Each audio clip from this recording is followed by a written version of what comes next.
তিনি রফিকুল আমিনের সাথে গোপন মিটিং করেছে। কি ছিল সেই মিটিং এর বিষয়বস্তু আমরা জিজ্ঞাসা করছি, কেন তারা সেই মিটিং এ গিয়েছিল। সাধারণ সম্পাদক আম জনতার দল এখানে অনশনে অবস্থান করছি, একা একাই বসেছি। আমাদের সহযোগীদেরকেও বলেছি আপনারা দূরে থাকেন, এখানে যারা সংহতি জ্ঞাপন করছে তারা এখানে এসেছে।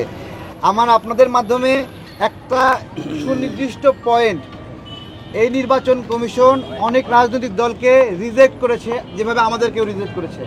সেই রাজনৈতিক দলগুলো আদালতে গিয়েছে, আদালত থেকে আদেশ নিয়ে এসে তারা এখান থেকে নিবন্ধন নিয়েছে।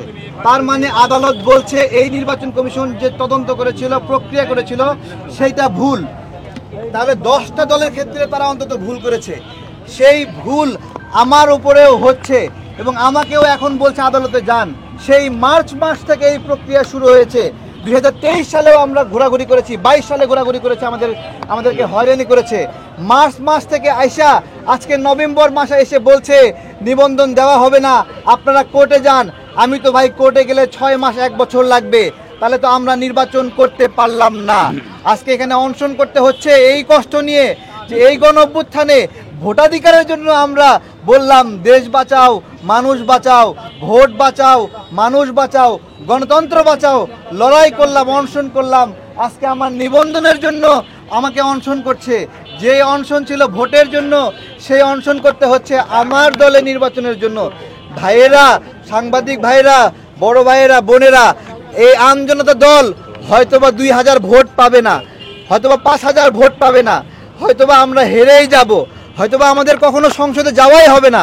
আমরা ওই জায়গায় নৈতিক প্রশ্ন করছি, এই নির্বাচন কমিশন এমন দলগুলোকে নিবন্ধন দিয়েছে যাদেরকে তারা রিজেক্ট করেছিল।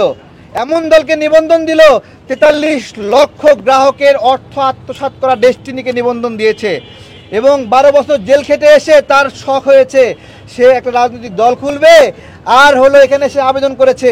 এই কমিশনের অফিসাররা, এই কমিশনাররা হোটেল শেরাটনে এই ডেস্টিনির রফিকুল আমিনের সাথে গোপন মিটিং করেছে। কি ছিল সেই মিটিং এর বিষয়বস্তু আমরা জিজ্ঞাসা করছি, কেন তারা সেই মিটিং এ গিয়েছিল, কত টাকা লেনদেন হয়েছে, জাতীয় লীগকে কেন নিবন্ধন দেওয়ার জন্য লিস্ট তুলেছে, সেই শুনানির সময়ে কারা সুপারিশ করেছিল, কোন কোন নির্বাচন কমিশনার তাদেরকে সেখানে প্রস্তাব করেছিল, সেই প্রস্তাব শুধুমাত্র ভুল ছিল নাকি টাকা পয়সার বিনিময়ে ছিল। যদি ভুল হয় তারা আজকে বলবে, সেটা বলবে তারা ভুল করেছে, কিন্তু যদি টাকা পয়সার বিনিময়ে হয় তাহলে সেটার কোনো মাপ নাই।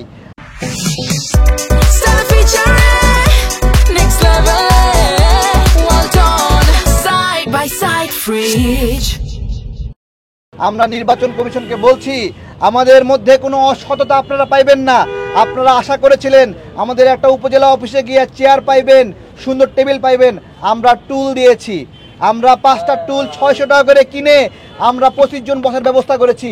টুলে আপনাদের পছন্দ হয় না, আশা করেছিলেন পাকা বাড়ি হবে, টিনের বেড়া দেওয়া আমাদের ঘর পেয়েছেন, আপনাদের পছন্দ হয় না। ভাইরে ভাই, রাজনীতি তো কেবল শুরুতে আমরা আছি, ছোট বাচ্চা আমরা রাজনীতিতে, এত গর্ব করার কিছু নাই, আমরা আসলেই বাচ্চা। কিন্তু আপনারা যেভাবে চিপ্পা ধরতেছেন, আপনারা নিজেরা ওই জায়গায় সৎ নাকি বলেন?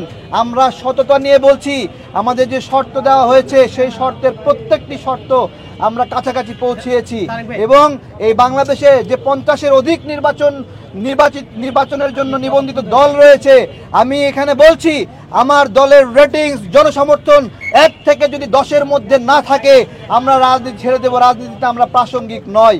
রাস্তাঘাটে চলতে গেলে আমাদেরকে মানুষ রেসপন্স করে, তারা বলে আমাদেরকে চেনে না। আমি আজকে বলবো, আপনারা সাক্ষী দেবেন, আপনারা কি আমাদেরকে চেনেন না? চেনেন? এই আম জনতা দলকে দেখছেন কোথাও? দেখেছেন? আমরা একটু বাঁকা বাঁকা কথা বলি, খোঁচা মেরে কথা বলি, তাতে আপনাদের বেজে যায়, আমাদের উপর ক্রোধান্বিত হয়ে, রাগান্বিত হয়ে নিবন্ধন দিবেন না এরকম সিদ্ধান্ত নেন। উপর থেকে ফোন আসে এদেরকে দেওয়া যাবে না। কি চান? আপনাদের বিরুদ্ধে কেউ কোনো কথা বলবে না, এরকম পরিবেশ চান? তাহলে একটা কাজ করেন, মানুষ সব মেরে ফেলে অসংখ্য রোবট বানান, সেগুলোতে প্রোগ্রাম দিয়ে দেন, শুধু আপনাদেরকে জি হুজুর জি হুজুর বলবে। এরকম চান? কথা ছিল উপদেষ্টারা নির্বাচন করবে না, কখনো করেনি, আমরা নির্বাচন করব। আমাদেরকে বলা হয়েছে আপনারা উপদেষ্টা হন অথবা নির্বাচন করেন, এভাবে বলা হয়েছে। আজকে এখানে আমাদেরকে এমন একটা অবস্থায় ফেলে দিয়েছে, আমরা দম নেওয়ার অবস্থা রাখিনি। হ্যাঁ, তো আমি রেনু স্যারকে বলবো, তারা হয়তো প্ল্যান করছে তরুণদের আরেকটা দল দাঁড়ালে তাদের জন্য সমস্যা হয়। কারণ গত এক মাসের টক শোগুলোতে আপনারা দেখেছেন যে আমরা যখন প্রশ্ন করি তারা সেই প্রশ্নের উত্তর দিতে পারে না। গাজী সালাউদ্দিন তানভীর কেন আমাদের বাচ্চাদের পাঠ্যপুস্তকের 300 কোটি টাকা 400 কোটি টাকা মেরে খাইছে, উত্তর দিতে পারে না। কেন আমরা সেই জুলাই মাসে এসে বই পাইলাম বলেন? আমাদের বাচ্চারা জানুয়ারি মাসে বই পাইছে না, জুলাইয়ে কেন বই পাইলাম? কারা করেছে? তাদের ব্যর্থতা। এগুলো বলবো না আমরা, এগুলো বলার কারণে আজকে আমাদেরকে তারা শত্রু মনে করতেছে। শত্রু ভাববেন না, যে ভুল ধরাই দিছি সেই ভুল ধরানোর কারণে সামনের বছর হয়তো জানুয়ারি মাসে আপনারা বই দিতে পারবেন।